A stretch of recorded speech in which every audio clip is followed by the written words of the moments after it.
Today I'm looking at replacing my front brake pads and also the rotors for the front brakes for a 2006 Chrysler Town & Country with a 3.8 liter.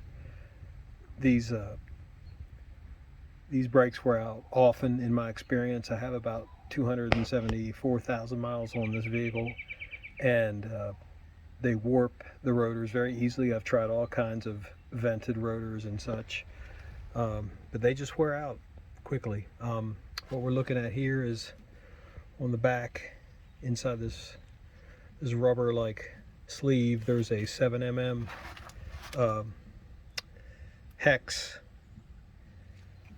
slot you have to use, and then a 22mm bolt. There's two of those and two of those on the caliper.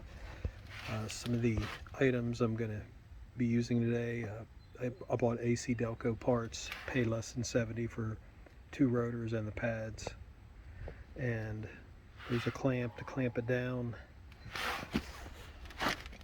Here is the 7mm hex socket I'm using to get that out.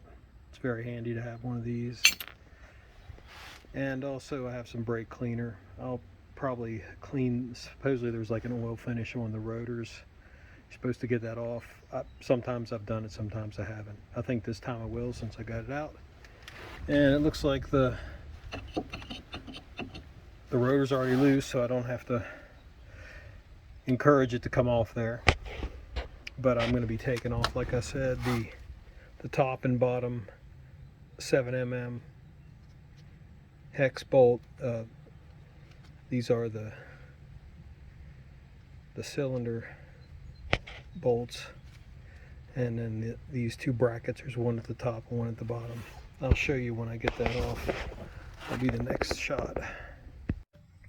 So I've loosened up, got the caliper bolts, called them cylinder bolts, but they're caliper bolts, and there's one out. This is the bottom one I have out.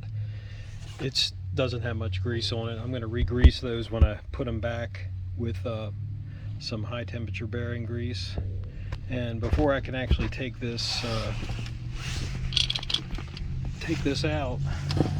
off, I have to remove this clip. As you can see, this clip is kind of, it's holding it all together, so I got to pop that clip out, pop it off the bottom, pop it out of here, and then this top half will be able to come off with the two caliper bolts out, and it'll have the pads as well. Pads are not terribly worn, still have a little bit of life left on them. However, the vehicle does shake pretty bad when going down hills and hard stopping, so it's time to replace the rotors. So next step is I'm going to pop this clip out, going to save it, reuse it, and then I'll have the top part of the caliper off. Alright, here it is. I have the top part of the caliper off. Didn't take long. I was able to get the clip unclipped. There's the backside pad, and it's still got a little bit of life on it. I wanted to point out on the front side pad there is this wear indicator. This is what actually scrapes into your rotor and gives that awful squealing sound right here. All brake pads should have those. It'll let you know when you've gone too long without changing them. You don't want to get to that point, but yeah, they're there to warn you that you're really running out of brake pad life, and it'll start chewing into your rotors, which is bad. But now I'm gonna, like I said, next step is to get these two 22mm bolts out, and we'll be able to take off this caliper bracket, and we'll be able to remove the rotor. I wanted to show now what I do to compress the caliper. I use the old worn out brake shoe, flip it over, and use this C-clamp where I'm able to, this is all good and solid here, so I put the clamp there, and I'm just, as I crank down on this, it'll press in this piston here, I guess if you will, make sure you crack open your fluid reservoir for the brake fluid. You crack the top off of it so it's no pressure or anything, and you go ahead and run this all the way back in all the way, and that'll account for the thicker brake pads that'll have to go on there. Like I said, I'm going to grease these up lightly with high temperature wheel bearing grease, and I know people use other types of lubricants as well, but that's what I've been using on this for years, so I'll do that next. I did want to show what the piston looks like. Ran all the way back in. There, it's got a wide enough spot there to receive the new brake pads.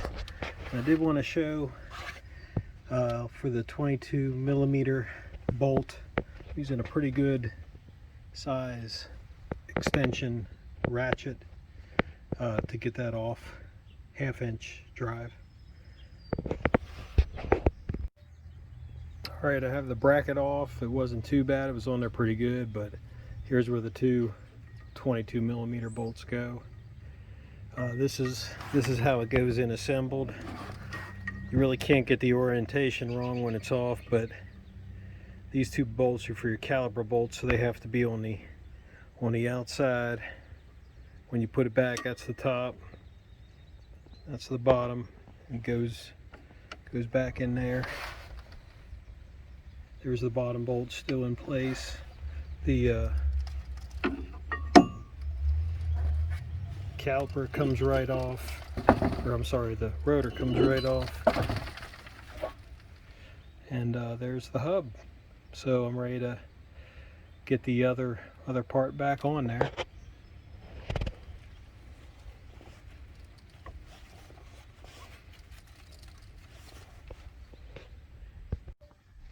Here's the grease, the high temp disc and wheel bearing grease I've been using for years. It's a very old can of grease. Maybe that's bad, but it's never let me down so far. I've generously lubed up the guide pins, caliper pins, put them back in place. Nothing's tightened down yet. There's the bracket. I have to also snap into place. It's not ready to go yet. Just wanted to show you what it kind of looks like. But I'm going to move this, bend this piece down here. It's going to take me 2 hands. Bend this down in here. These two pieces pop in there. This end goes under there. You can see how much more pad is on a new set of pads. There's the wear indicator. It's got lots of space before it hits the disc. Before I forget to mention, torque specs for the 22 millimeter bolts are 125 foot-pounds. It's quite a lot. The guide pins, caliper pins, are only 26 foot-pounds of torque. So you got the 222s and the 2 7 millimeters to torque, and then it'll be all finished. I'll do the other side next, and again, this is just the passenger side, but the driver's side should be the same.